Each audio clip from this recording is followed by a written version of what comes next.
नमस्कार दोस्तों, स्वागत है आपका आपके अपने चैनल डियर देव सर में। दोस्तों, आज आप पढ़ेंगे CITS फिटर जो निमी के क्वेश्चन बैंक है उसका लेवल फर्स्ट। दोस्तों, पार्ट 1 में आपने जो है 1 से लेकर 31 तक जो क्वेश्चन थे वो सॉल्व किए थे। तो आज आप पार्ट 2 शुरू कर रहे हैं। इसमें क्या है, आप 31 से लेकर 31 के आगे के जो क्वेश्चन हैं वो आप हल करेंगे। तो आइए शुरू करते हैं। 31वां क्वेश्चन इसमें कह रहा है कि ऑक्सी एसेटिलीन वेल्डिंग इक्विपमेंट का प्रयोग करने से पहले लीकेज की जांच करने के लिए क्या यूज़ करना चाहिए। दोस्तों, ऑक्सी एसेटिलीन वेल्डिंग में अगर लीकेज हो रही है तो उसकी जांच करने के लिए हमें सोप वाटर यानी कि साबुन के पानी का उपयोग करते हैं। तो यहाँ पर 31 का ए ऑप्शन सही है, सोप वाटर। 32वां क्वेश्चन देखिए, स्लॉट की चौड़ाई को मापने के लिए किस कैलीपर का यूज होता है। दोस्तों, वो हमारा यूज होता है इनसाइड कैलीपर। तो इनसाइड कैलीपर से हम क्या करते हैं, स्लॉट की चौड़ाई मापते हैं। तो 32 का बी ऑप्शन सही है। 33वां क्वेश्चन देखिए, इसमें कह रहा है निम्न में से श्रिंकेज फिट का उदाहरण बताना है। दोस्तों, वो हमारा एग्जाम्पल है, हमारा पहला ही है जो ए एग्जाम्पल है, लकड़ी के रिम पर कार्ड रिम। यानी कि आपने देखा होगा बैलगाड़ी के जो पहिए होते हैं उसके ऊपर एक हम हाल चढ़ाते हैं, रिंग होती है लोहे की, उसको गर्म करते हैं, फिर उसको लकड़ी के पहिए पे चढ़ा देते हैं। फिर क्या होता है, उसको हम ठंडा कर देते हैं, उसके ऊपर पानी डाल देते हैं। ठंडा करने से वो सिकुड़ जाती है और पहिए को आसानी से जकड़ लेती है। तो 33 का ए ऑप्शन सही है, card rim on wooden rim. 34वां क्वेश्चन देखिए, इसमें क्या है, निम्नलिखित में कौन सा कथन सही है ये बताना आपको है। क्लियरेंस फिट हमेशा इंटरफेरेंस देता है, गलत। इंटरफेरेंस हमेशा क्लियरेंस देता है, ये भी नहीं सही है। इंटरफेरेंस कभी क्लियरेंस देता है, कभी इंटरफेरेंस, ये भी गलत है। दोस्तों, इसमें डी ऑप्शन बिल्कुल सही है। जो ट्रांजिशन फिट है वो कभी कभी क्लियरेंस देता है और कभी कभी इंटरफेरेंस देता है। तो 34 का डी ऑप्शन बिल्कुल सही है। 35वां क्वेश्चन देखिए, रिविट जॉइंट में प्लेट को शुरू से अंत तक रखते हैं और कवर प्लेट से जोड़ते हैं, ये जॉइंट कहलाता है। इसमें कह रहा है कि जो, फिर से एक बार क्वेश्चन पढ़ लीजिए इंग्लिश में आप, जो हमारी प्लेटें हैं वो इंड टू इंड रखी हुई हैं, सिरे से सिरे में जुड़ी हुई, ठीक है। जैसे एक ये प्लेट है और दूसरी ये प्लेट है, इस तरीके से सामने रखी हुई हैं और उनको हमें क्या करना है दोस्तों, उनको हमें कवर प्लेट से जोड़ना है इस तरीके से, और रिविटिंग कर देते हैं ऐसे। तो वो हमारा कहलाता है बट जॉइंट। दोस्तों, हम बोलते हैं बट जॉइंट यानी कि टक्कर जोड़। तो 35 का बी ऑप्शन सही है, बट जॉइंट। 36वां क्वेश्चन देखिए, इसमें कह रहा है गेज बेसिकली क्या होते हैं। दोस्तों, गेज जो होते हैं हमारे वो चेकिंग इंस्ट्रूमेंट होते हैं। तो बी ऑप्शन बिल्कुल सही है। गेज से हम सिर्फ चेक करते हैं कि ये पार्ट हमारा फिक्स साइज में बना हुआ है या नहीं, बस इतना ही करते हैं। तो 36 का बी ऑप्शन सही है। 37वां क्वेश्चन देखिए, निम्न में से कौन सी सीट सबसे पतली है। तो सबसे पतली सीट वो होगी जिसका नंबर सबसे ज़्यादा होगा। दोस्तों, यहाँ पर सबसे ज़्यादा नंबर जो है वो 40 गेज सीट का है। तो 37 का डी ऑप्शन सही है, 40 गेज सीट ये सबसे पतली यहाँ पर सीट होगी। और अगर इन चार ऑप्शनों में देखा जाए तो इन चार ऑप्शनों के हिसाब से सबसे मोटी सीट जो होगी हमारी 10 गेज सीट की होगी। तो 37 का ए ऑप्शन सही है, सॉरी 37 का डी ऑप्शन सही है। जो ये 40 गेज सीट है वो सबसे पतली होती है। आगे करते बढ़ते हैं 38वें क्वेश्चन की ओर।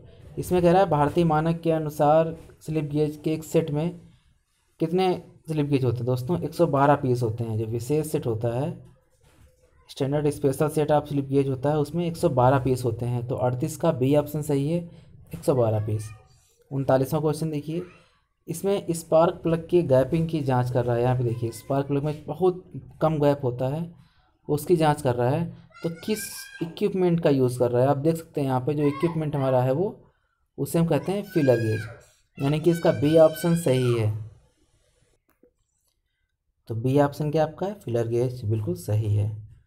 अगला क्वेश्चन है, नीचे किस प्रकार की थ्रेड दिखाई गई। दोस्तों, थ्रेड दिखाई गई है 40 नंबर क्वेश्चन में, आप देखिए। और कह रहा है कौन सी थ्रेड है ये। इसमें एक सिरा 45 पे होता है, दूसरा एक सिरा 45 पे होता है और दूसरा 90 डिग्री पे होता है। तो वो कौन सी थ्रेड होती है दोस्तों, वो हमारी कहलाएगी बटरेस थ्रेड। और ये थ्रेड जो होती हैं एक ही दिशा में बल को ले जाती हैं। और दोस्तों नकल थ्रेड होती है वो हमारी इस तरीके से होती है, एक में भी अलग टाइप की होती है, ब्राउन साफ। दोस्तों यहाँ पर जो आपको बताया गया है वो आपकी ये बटरेस चूड़ी है। तो 40 का ए ऑप्शन सही है।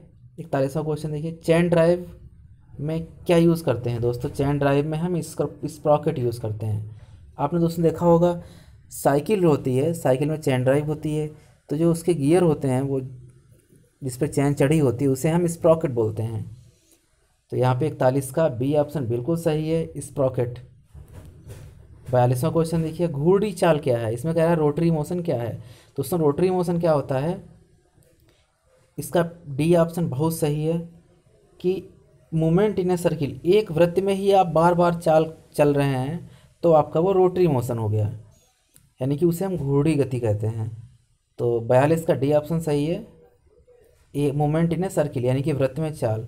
43वां क्वेश्चन देखिए, इसमें कह रहा है बेल्ट के फिसलने के कारण बेल्ट ड्राइव का वेगानुपात क्या हो जाता है। दोस्तों बेल्ट ड्राइव अगर फिसल रही है तो उसका वेगानुपात जो है हमारा घट जाएगा। तो 43 का ए ऑप्शन सही है, घट जाता है।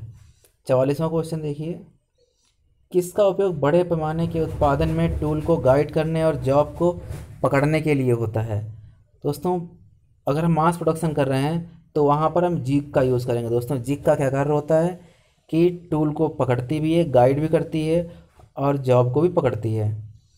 तो 44 का बी ऑप्शन सही है, जिग। 45वां क्वेश्चन देखिए, नीचे दिए गए आरेख में कटिंग टूल का यूज़ कहाँ करते हैं। दोस्तों ये दिखाया गया है, ये हमारा ब्रोच कहलाता है। जो टूल है ये जो टूल आपका दिखा रहा है यहाँ पे, ये ब्रोच कहलाता है। और ब्रोच का यूज़ कहाँ करते हैं, ब्रोचिंग मशीन पे। तो इसका 45 का सी ऑप्शन बिल्कुल सही है, ब्रोचिंग मशीन। 46वां क्वेश्चन देखिए, थ्रेड के एक बिंदु से अगले थ्रेड के तदनुरूपी बिंदु की दूरी को क्या कहते हैं। यानी कि हमारा the distance from a point on one thread to the corresponding point on the next thread is called as. मतलब अगर हमारी चूड़ी ऐसे बनी हुई है तो यहाँ से लेकर यहाँ तक के बीच की दूरी कहलाएगी, क्या कहलाएगी दोस्तों, उसे हम कहेंगे पिच। तो वही बताना चाह रहा है यहाँ पे, 46 का बी ऑप्शन सही है, पिच। अगला क्वेश्चन 47 देखिए, निम्न जो चित्र दे रखा है वो किसका चित्र है। दोस्तों ये हमारा चित्र जो है हमारा है ये स्प्लिट डाई का है।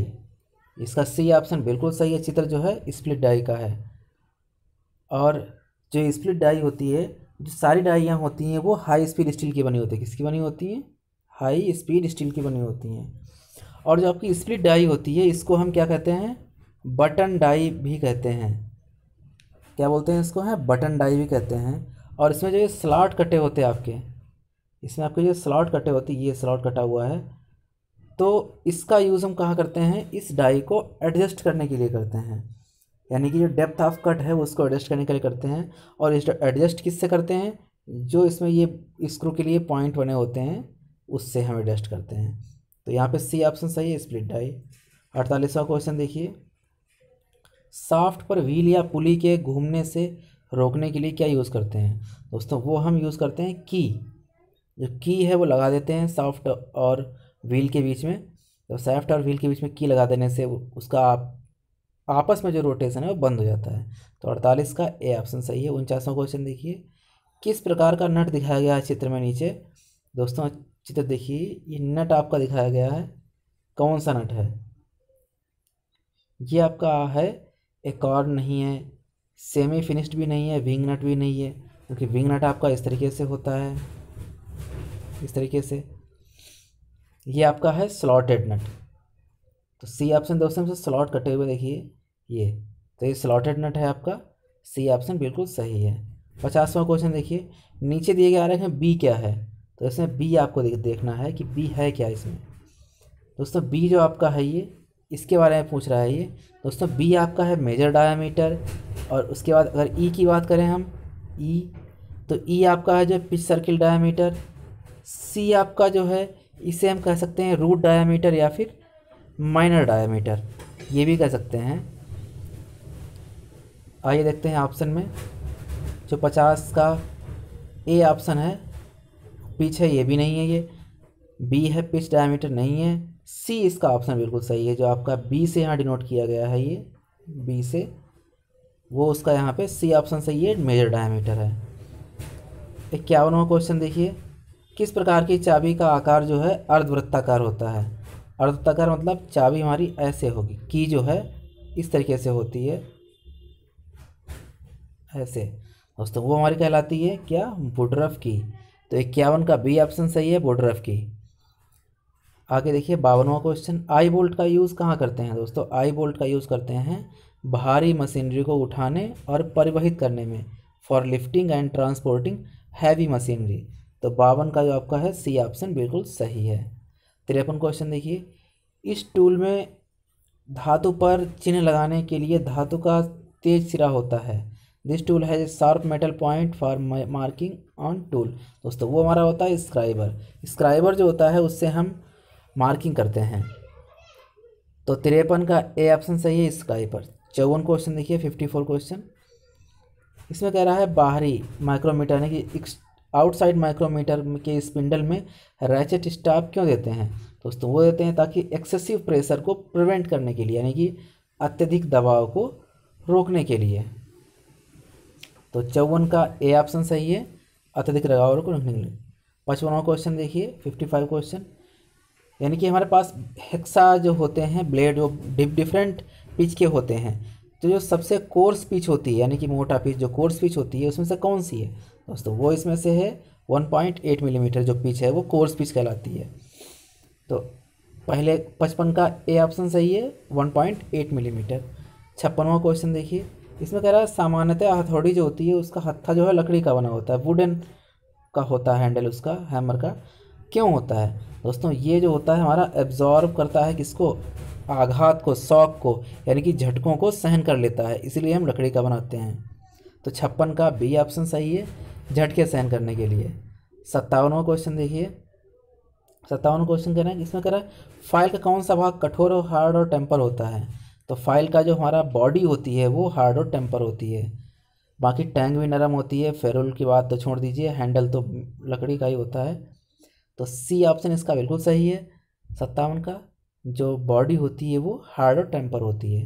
58वां क्वेश्चन देखिए, इसमें कह रहा है की वे, यानी कि की वे को बनाने के लिए किस छेनी का यूज़ करते हैं दोस्तों, वो हमारी पहले से मालूम आपको है, क्रॉस कट छेनी, और इसको हम कैप चीजल भी कहते हैं। तो 58 का बी ऑप्शन सही है दोस्तों। ये क्वेश्चन कई बार आता है 58वां क्वेश्चन, कि वे बनाने के लिए कौन सी छेनी का यूज़ करते हैं, वो होती है हमारी केप चीजल या क्रॉस कट चीजल। 59वां क्वेश्चन देखिए, लैपिंग के संबंध में कौन सा कथन सत्य नहीं है दोस्तों, कौन सा कथन सत्य नहीं है ये पूछना है आपको, इसको ध्यान में रखना है। ये एक धीमा प्रोसेस वो सही है, क्योंकि लैपिंग से धीमे धीमे हम लैपिंग करते हैं। ये एक अपघर्षक प्रोसेस है, ये भी बिल्कुल सही है। यह बॉन्डेड अपघर्षक है, ये गलत है, क्योंकि इसमें अपघर्षक कड़ होते हैं वो बंधे हुए नहीं होते हैं किसी से, जैसे ग्राइंडिंग व्हील होता है वो इस टाइप का होता है। लेकिन यहाँ पर ये जो लैपिंग के संबंध में जो आपका सी वाला पोर्शन है ये बिल्कुल ही गलत है, यानी कि सही नहीं है। तो यहाँ पर 59 के अकॉर्डिंग जो हमारा ऑप्शन जो है वो सी बिल्कुल सही होगा, और डी भी इसका इसके हिसाब से सही है। तो 59 का सी ऑप्शन सही है। 60वां क्वेश्चन देखिए, इसमें कह रहा है कि अधिकांश धातु विशेषकर अलौह धातु के समय के साथ कठोर हो जाने का गुण होता है, यानी कि जो अलौह धातुएं होती हैं, नॉन फेरस मेटल जो होते हैं, वो टाइम के अनुसार टाइम टू टाइम जो होती है उनकी टेंडेंसी होती है हार्ड हो जाने की। तो इस गुण को क्या कहते हैं दोस्तों, ये हमारी होती है एज हार्डनिंग, इसे बोलते हैं। तो 60 का सी ऑप्शन बिल्कुल सही है। अगर अलौह धातुएं टाइम के अनुसार कठोर हो रही हैं तो उसके इस गुण को हम एज हार्डनिंग करते हैं। दोस्तों ये आपका था CITS fitter level first level 1 का ये निमे के क्वेश्चन है, क्वेश्चन बैंक है, और आपने आज तक जो है 31 से लेकर 60 तक क्वेश्चन हल किए हैं, 30 क्वेश्चन। तो ये आपका दोस्तों पार्ट 2 था, ये यहीं पर ख़त्म होता है। तो अगले वीडियो में यानी कि पार्ट 3 में आप 61 नंबर यानी कि 61 क्वेश्चन नंबर से आगे शुरू करेंगे। तो आप ज़रूर देखिए। वीडियो देखने के लिए धन्यवाद।